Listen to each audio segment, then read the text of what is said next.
What South Africa has neglected to bring before the court, however, is the overwhelming evidence of Hamas's military use of such hospitals.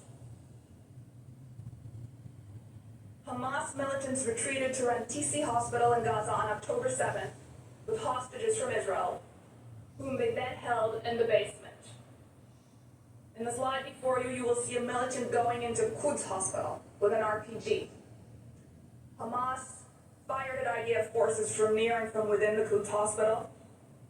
At Shifa Hospital, Gaza's largest, Hamas managed operations from a closed-off area.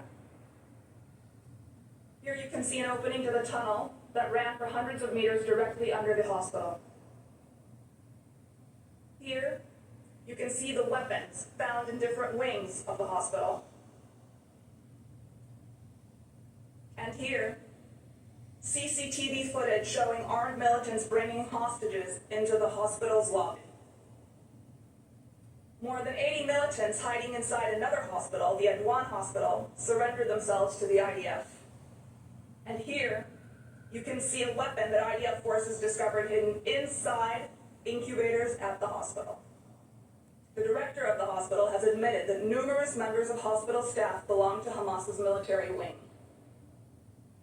In the Indonesian hospital in the neighborhood of Jabalia, Hamas forces managed their operations from that hospital until the IDF reached it.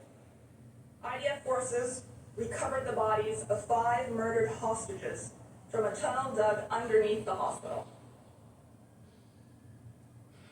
The list goes on. In every single hospital that the IDF has searched in Gaza, it has found evidence of Hamas military use. Israel is acutely aware that because of Hamas's use of hospitals as shields for its military operations, in grave violations of international humanitarian law, patients and staff are at risk. This is why the IDF has reached out to every hospital and offered assistance in relocating patients and staff to safer areas. Hospitals have not been bombed. Rather, the IDF sent soldiers to search and dismantle military infrastructure, reducing damage and disruption. Indeed, the tunnel that sat directly under the main building in Shifa Hospital was exploded without damaging the building above. The IDF then withdrew from the hospital.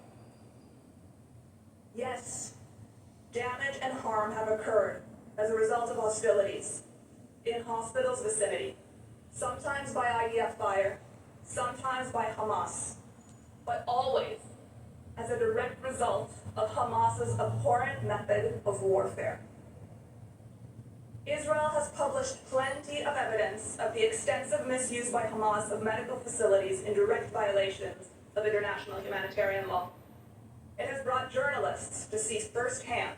It has recorded calls with hospital staffs to coordinate assistance. None of that is mentioned in the application.